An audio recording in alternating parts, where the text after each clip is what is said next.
Allez, on va aller voir l'évolution de ta relation. Enfin, s'il y en a une, même s'il n'y en a pas, on va aller voir ce qui se passe dans la vie de ton autre et dans la tienne. Toi, tu es là, l'autre est ici.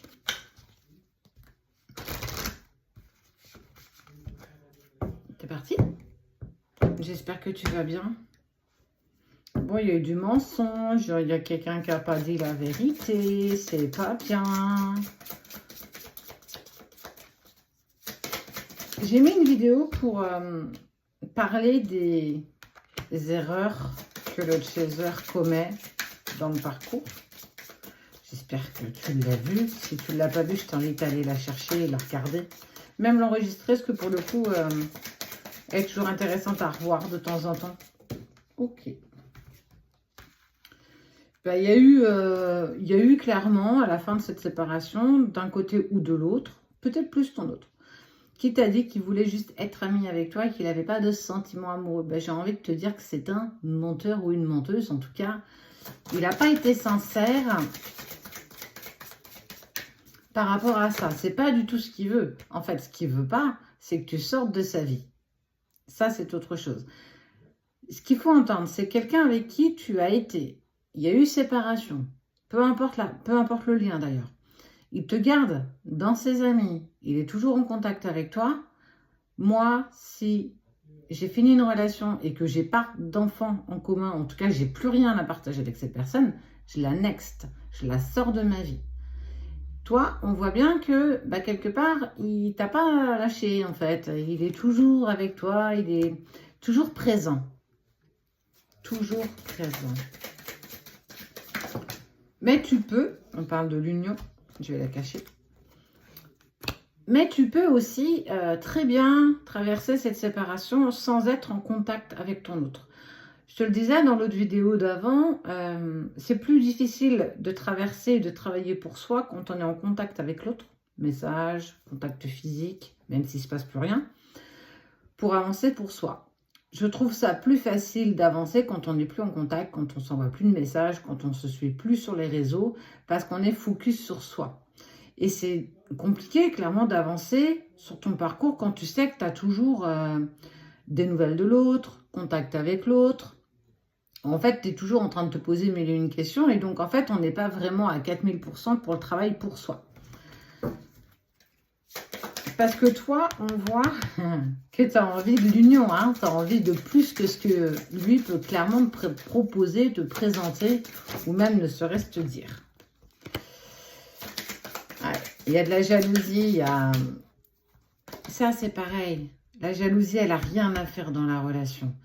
Ça ne sert à rien d'essayer de rendre jaloux l'autre. Vraiment. Aucun sens. Ça, c'est de l'ego. La jalousie, quand elle apparaît dans un couple, c'est parce que tu manques de valeur pour toi. Tu ne sais pas quelle valeur tu as aux yeux de l'autre. Donc, tu vas hypothétiquement... En fait, on est toujours sur des hypothèses. Hein, c'est ça qui est horrible.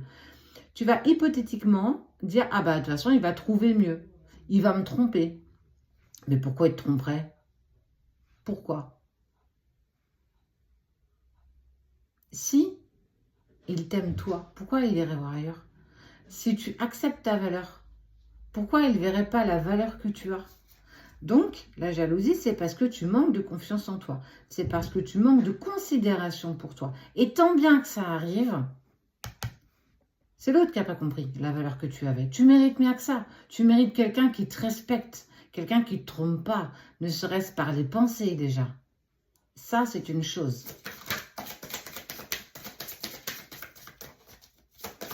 Mais fais attention. Il y a de la dualité pour vous hein, cette semaine. Tu as de la force, hein, tu vas dépasser, tu dépasses. Hein. Malgré tout, tu dépasses ces épreuves avec brio. C'est ça qui est important d'entendre. Peut-être que tu mets plus de temps. Ben, c'est pas grave. Le temps, tu en fais un allié. Nous, ça a été 2 ans et demi. 2 ans et demi où ça a été long, ça a été laborieux, ça a été compliqué. Mais chacun a avancé sur sa route. Chacun indépendamment de l'autre. Mon chemin, son chemin, pour peut-être un jour faire le nôtre. Et c'est ton accord. Et on te dit que si tu n'avances pas suffisamment, tu mets tout en retard aussi. Ça veut dire que si tu es en pause et que tu n'avances pas sur toi, ben là, clairement, c'est du temps que tu as perdu. Il n'est jamais trop tard pour se remettre en chemin. Tu vas accéder à ton bonheur et voilà. Pour ceux qui sont en contact, il va y avoir une vraie discussion autour de ce que vous ressentez, autour de ce que vous vibrez. S'il y a eu tromperie, effectivement, il va falloir parler de cette trahison. Il va falloir discuter ensemble de ce que tu as ressenti, de comment tu l'as traversé. Parce que peut-être que tu as permis ce qui était impossible de permettre à l'autre. Parce que tu n'étais devenu que spectateur ou spectatrice de ta vie et plus actrice.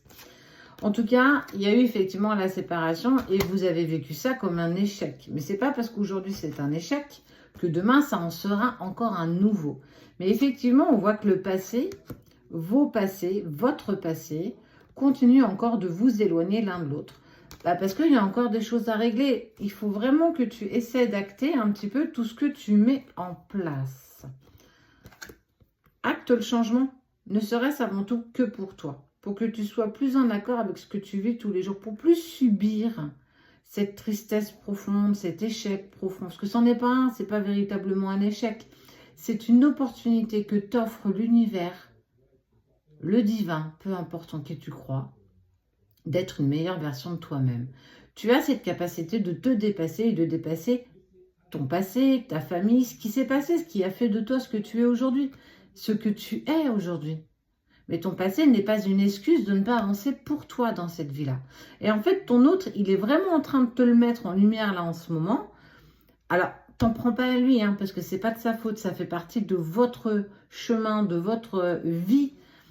Mais accepte en fait, ton passé n'est pas une excuse, ton passé n'est pas l'excuse de ne pas vouloir avancer pour toi. Tu ne dois pas te dire, oui, mais moi j'ai vécu des choses compliquées. Mais oui, mais tout le monde a vécu des choses compliquées. On peut pas se servir de ça. C'est pas vrai. Pour moi, c'est une mauvaise excuse. On a aujourd'hui tellement d'outils pour pouvoir être une meilleure version de soi-même. Tu seras toujours, dans le fond, la même personne meurtrie, celle qui a été blessée, qui a été apeurée, qui vit encore des choses pas cool.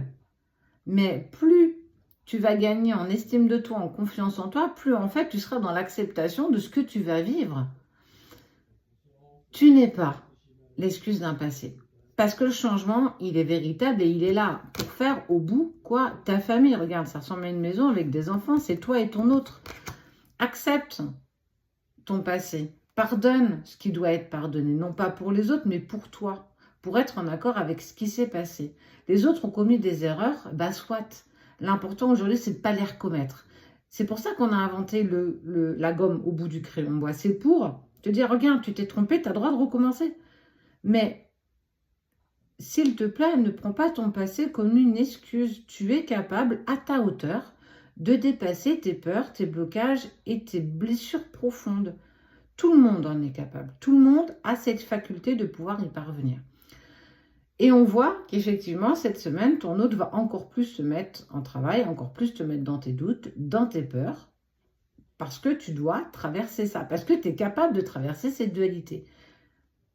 J'ai confiance en toi, j'ai confiance dans la force et le caractère que tu as de te dépasser, parce que c'est même là où tu es le meilleur. C'est quand tu es en échec, quand tu es au bout, quand tu es fatigué, quand tu peux plus, quand tu es à genoux, c'est là où tu vas trouver tes forces les plus profondes pour oser te remettre sur tes pieds et reprendre ton chemin.